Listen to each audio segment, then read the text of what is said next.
আসসালামু আলাইকুম রহমতুল্লাহি ওয়া বারাকাতুহু। পরিমাণ রান্না করতে গিয়ে শীতাক্তার সাথে চলে আসলাম আপনাদের সাথে হাজির হয়ে আজকে নতুন একটা রেসিপি নিয়ে। তো এই রেসিপিটা হচ্ছে কচু ভুনা।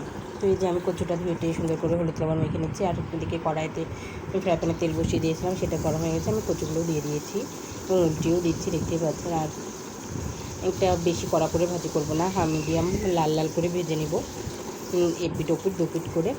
তো দেখতে দেখতে আমার সবগুলো কচু ভাজিও হয়ে গেছে, আমি সব এক এক করে তুলে নিয়েছি। দেখুন এই যে এরকমটা করে আমি ভেজে নেব। তো আমি 8টা চাকা নিয়েছি কচুর, বেশি করব না, এজন্য অল্পই করব। আর খেতে যে এত এত মজা হবে বলে বোঝাতে পারবো না। আমি ফার্স্ট টাইম খেয়েছি, কী যে মজা, মাংস থেকেও মানে কেউ বলতে পারবে না যে এটা মাংস খাচ্ছি না কচু খাচ্ছি, এতটাও টেস্ট হয়েছে।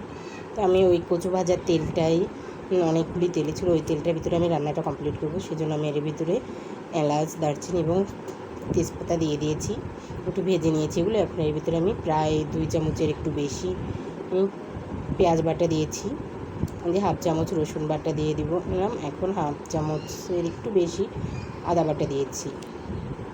তো মশলাটা সুন্দর মতো ভেজে নেব তেলে, যাতে কাঁচা গন্ধটা না যায়। যারা মাছ মাংস খান না তারা এভাবে কচু রান্না করে খেয়ে দেখবেন, অনেক অনেক মজা লাগবে। আর এখানে আমি ফাঁকি মশলা হিসেবে 1/2 চামচ মরিচের গুঁড়া, 1/2 চামচ হলুদের গুঁড়া, 1 চামচ জিরার গুঁড়া এবং 1/2 চামচের একটু বেশি ধনিয়া গুঁড়া নিয়েছি। তো আমি সমস্ত ফাঁকিগুলো দিয়ে পেঁয়াজ রসুন মানে মশলার ভিতরে দিয়ে ভেজে নিলাম, একটু নেড়ে চেড়ে। এখন মশলাটা ভালো মতো আরও কষানোর জন্য আমি পরিমাণ মতো একটু পানি দিলাম, অল্প পরিমাণে। আমি মশলাটা সুন্দর করে মিক্সড করে নিচ্ছি, নিয়ে এখন এটা কিছুক্ষণ ঢাকনা দিয়ে আমি কষিয়ে নেব। আর এইখানে আমি একটু লবণটা পরেতে দিলাম, কারণ আমি যেহেতু ওটার ভিতরে মানে কচু ভাজির ভিতরে লবণ দিয়েছিলাম, সেজন্য একটু চেক করে লবণটা দিলাম পরিমাণ মতো। তো এই যে আমার দেখুন কষানোটাও হয়ে গেছে, কী সুন্দর তেলটাও ছেড়ে দিয়েছে দেখুন। তো এখন এর ভিতরে আমি পরিমাণ মতো পানি দিয়ে দেবো।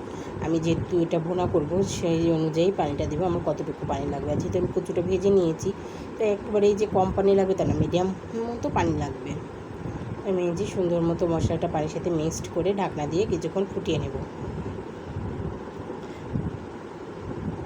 এই যে দেখুন ফুটিয়ে গেছে, এখন আমি এটা কিছুক্ষণ এর ভিতরে আমি কচু বাটাটা দিয়ে দেবো।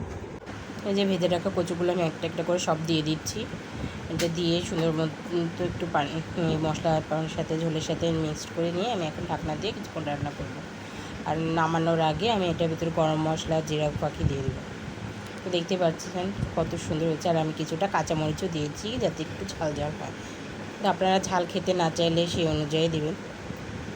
যে আমি এখন একটু নেড়ে দিচ্ছি। আর এদিকে আমার তরকারিটা একদম শেষের দিকেই হয়ে এসেছে। দেখুন কত সুন্দর কালার হয়েছে আর কত সুন্দর হয়েছে। আমার তরকারিটা অলরেডি হয়ে গেছে। আমি এখন একটু উল্টে পাল্টে দিচ্ছি, কারণ আমি এখন এর ভিতরে জিরা গুঁড়া এবং গরম মশলা করে দিয়েছি, ওটা স্কিপ হয়ে গেছে, জন্য দুঃখিত।